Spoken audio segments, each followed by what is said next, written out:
les générations d'aujourd'hui là. Leur responsabilité, c'est d'arracher l'Afrique à tous ceux qui sont venus, n'est-ce pas, à l'époque, qui ont fait une mainmise sur l'Afrique aujourd'hui et qui continuent de vouloir travailler dans cette pensée de l'Afrique maîtrisée par l'impérialisme occidental. Leur responsabilité aujourd'hui, c'est de réussir à récupérer l'Afrique. Ça permettra de terminer le combat de Houphouët-Boigny et ça permettra de terminer le combat de nous autres qui nous sommes battus pour la démocratie. Mais c'est leur responsabilité aujourd'hui. Bonjour Brut, je suis Simone Yves-Gbagbo, présidente du mouvement des générations capables, MGC. Doit-on d'ailleurs encore dire, Gbagbo, maintenant que vous êtes divorcé? Bon, je suis divorcé, c'est vrai, mais je garde Gbagbo parce que depuis 50 ans, c'est le nom que j'ai porté et donc ne me dérange pas. Les électeurs m'identifient déjà avec ce nom-là. Toutes les personnes qui me connaissent en Côte d'Ivoire comme à l'étranger m'identifient sous ce nom-là. Donc, c'est commode de le garder. Vous êtes candidate à l'élection présidentielle. Qu'est-ce qui vous anime encore à 75 ans? Vous savez, depuis ma toute jeunesse, j'avais un idéal, une vision que je voulais voir réalisée dans la Côte d'Ivoire.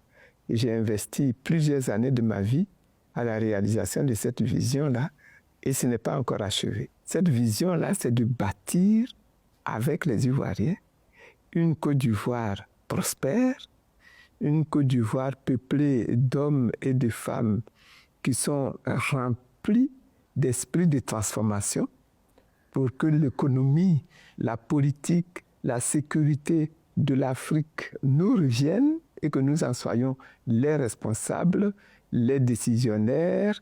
Bien, tout cela, ce n'est pas encore achevé. Vous serez une présidente panafricaniste? Panafricaniste, oui, parce que les défis de l'Afrique ne se résoudront pas s'il n'y a pas une vraie intégration de cette Afrique-là. À ce titre-là, oui, je suis panafricaniste. Il y a beaucoup de possibilités qui existent à l'intérieur des nations, à l'intérieur de la Côte d'Ivoire, par exemple, et il faut pouvoir également mettre en exergue et valoriser toutes ces capacités-là. Les premières générations, la génération d'Houphouët, se sont battues pour l'indépendance de la Côte d'Ivoire, de l'Afrique. Mais cette indépendance, elle a été acquise, mais elle n'est pas totale. Il y a encore du travail à faire pour que nous ayons vraiment l'indépendance. Si en octobre vous êtes élue présidente, quelles seraient vos premières mesures? Quels seraient vos premiers choix forts? Oula! Vous savez, on a eu un gros problème ici. Une grande division, malheureusement, qui a désuni tout ce peuple-là. Et de mon point de vue, les premières activités, c'est de réussir à réconcilier ce peuple-là pour le mettre au travail pour la nation. Il faut parler avec le peuple d'une part, il faut également prendre en compte tout ce qu'il y a eu comme préjudice dans cette nation et essayer d'indemniser ceux qui doivent être indemnisés, de restaurer ce qui doit être restauré, de ramener aux uns aux autres ce qui est de leur bien et qui leur a été enlevé d'une manière ou d'une autre, et puis de réinstaller la démocratie et la justice dans ce pays. Vous avez le sentiment qu'il n'y a plus de démocratie, plus de justice? Il n'y a pas de démocratie dans ce pays. Il n'y a pas de justice non plus pour le moment dans ce pays. Il y a un gros travail, c'est un gros chantier. Justement, en devenir. Quel bilan vous faites des années Ouattara? Les années Ouattara ont vu des choses qui sont bonnes. Et même insistent sur toutes les infrastructures routières qu'ils ont créées. Je pense que si on a des routes en Côte d'Ivoire, c'est une bonne chose. Vous voyez? Mais la politique et l'économie ivoirienne ne peuvent pas se résumer à la réalisation de routes. Il y a des choses qui sont moins bonnes. Petit à petit, on a vu les Ivoiriens eux-mêmes être vidés de leurs capacités, de leurs possibilités de prise en main de leur nation. Et ça, c'est un gros chantier sur lequel il faudra travailler. Je vous ai entendu plusieurs fois dire, lorsque nous étions au pouvoir, dans les années 2000, vous n'étiez pas présidente, mais première dame. Est-ce que vous avez, malgré tout, la nostalgie du pouvoir?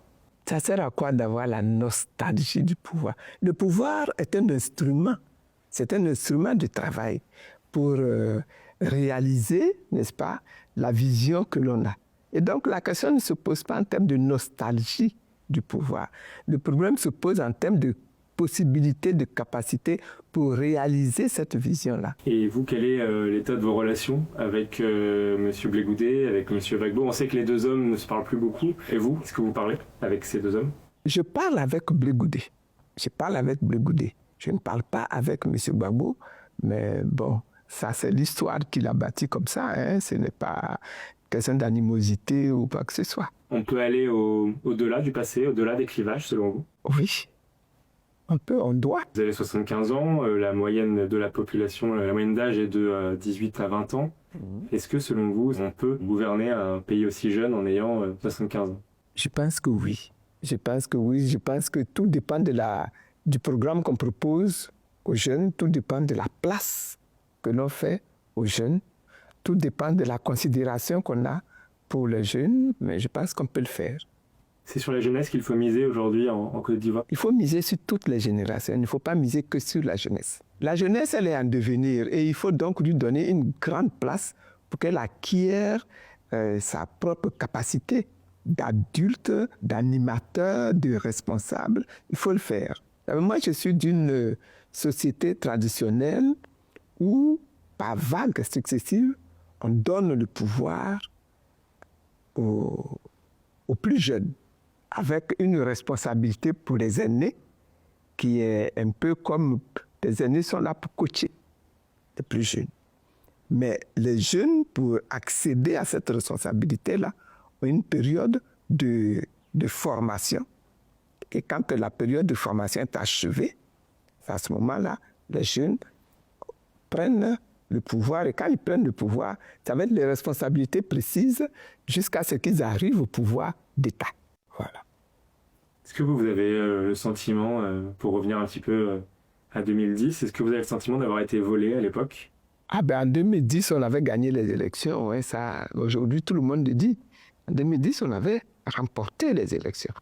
En 2010, s'il y a eu vol, c'est un vol organisé par la communauté européenne et par l'Occident, voilà, qui ne voulait pas de Gbagbo Laurent comme président. Est-ce que justement c'est une sorte de revanche aujourd'hui pour vous? À quoi ça sert d'aller dans la revanche? Je le dis tout le temps. Lorsque vous accédez au pouvoir d'État, le pouvoir d'État doit être considéré comme un instrument de travail et non pas une finalité à atteindre. C'est un instrument, tout comme l'argent est un instrument, l'autorité est un instrument, le pouvoir judiciaire est un instrument pour faire avancer la nation, pour faire avancer le développement, la prospérité de la nation. Moi, c'est en ces termes que je pose le problème. Hein. La revanche, c'est un sentiment négatif qui est inutile. Vous parlez de l'Occident. Est-ce que votre rapport à l'Occident aussi sera différent si vous êtes présidente? Est-ce que vous avez envie de couper un peu plus les liens avec certains pays, dont la France? Mon problème, ce n'est pas de couper les liens. Mon problème, c'est d'aider la France à transformer sa vision et son rapport à l'Afrique. Et je pense que c'est ça le vrai problème de la France. Hein. Comment transformer au niveau de la France même sa vision et son rapport à l'Afrique. Ça se fait, il n'y a aucun problème. Il vous dérange aujourd'hui ce rapport? Ah, il n'est pas bon. Ça, c'est certain qu'il n'est pas bon. C'est un rapport colonialiste, impérialiste, et ils n'ont pas su faire la mue à ce niveau-là. Donc vous avez envie aussi, si vous êtes élu, d'aller chercher d'autres partenaires. On pense à la Russie, par exemple, qui est le partenaire de nouveaux pays en Afrique. Pourquoi est-ce que la Russie est devenue le partenaire de nouveaux pays en Afrique?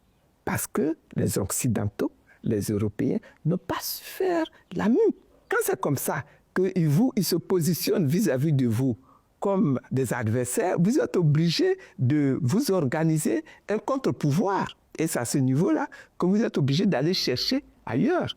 Chercher la Russie, chercher la Chine, chercher le Japon, etc., etc., pour pouvoir vous mettre en force pour réaliser vous-même votre destin, le destin de votre nation, le destin de votre continent. La question n'est pas de dire, moi aujourd'hui, je deviens pro-russe. Ce n'est pas ça la préoccupation, ni des Sénégalais, ni de ceux de l'AES. Ils ne deviennent pas pro-russes. Ils deviennent africains désireux de mener à bien le destin de l'Afrique. Et ça passe par la reprise en main, n'est-ce pas, de toutes les initiatives au niveau de l'Afrique. Initiatives économiques, initiatives monétaires, initiatives sécuritaires, initiatives de développement industriel, etc., etc. Il faut que tout ça soit maintenant maîtrisé par les Africains eux-mêmes. Et tous ceux qui peuvent aider à réaliser cela, bon, on va être obligé d'aller les chercher. Donc vous ne fermez pas la porte? Je ne ferme aucune porte, moi. Et je pense qu'on n'a aucun intérêt à fermer des portes. Par contre, je vais continuer d'insister et de demander à l'Occident de changer sa vision, de changer son approche, de changer sa manière de faire. Vous allez voir que s'ils font ça, on va atteindre une terre apaisée où les biens des uns profitent aux autres, où l'intelligence des uns profite aux autres, où les connaissances des uns profitent aux autres, et on pourra ainsi bâtir un monde en paix. Les liens diplomatiques avec justement les pays de l'AES sont distendus. Est-ce que vous avez envie de vous rapprocher de ces pays? Est-ce que pour vous, c'est des partenaires qui sont importants?